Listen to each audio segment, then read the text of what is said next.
So first and foremost is GoPro, everybody's favorite highly active camera company. Something I don't know.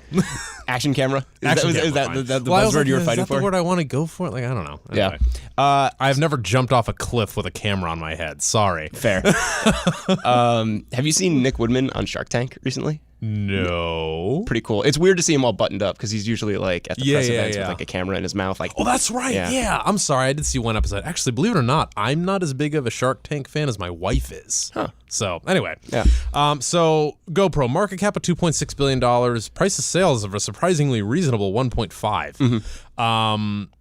For our listeners that don't know, are they profitable? What do they do? Why would Apple want them? Yeah, so they're the action camera manufacturer we were talking about. They are profitable. I think probably the most realistic of the four for a variety of reasons. It's also the only company out of the four to move on this news, a testament to the fact that it's probably the most likely of those four for anything to happen with Apple. So you look at the valuation, you said price of sales of 1.5. I think they're trailing 12-month PE is somewhere in like the neighborhood of like 15 right now. Also surprisingly reasonable. Well below market for a particularly high growth company, right? I mean, like their sales project out pretty well, at least for the coming quarters. A lot of people are worried a little bit more about the long-term viability and plus just competition and market saturation too is an issue with them. But so on a valuation basis, it's the most attractive by far. I think also the product offering fits fairly well within Apple's consumer tech expertise. It also plays well into the VR drone kind of future that a lot of people are forecasting out.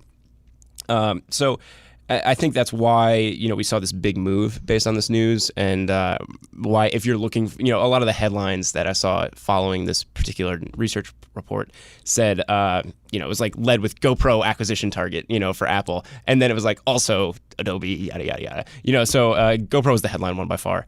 For what it's worth, GoPro was actually downgraded to a neutral by Citigroup also this week. So just goes to show, like, analysts all over the place. But that's kind of the rundown with them and why it might make sense.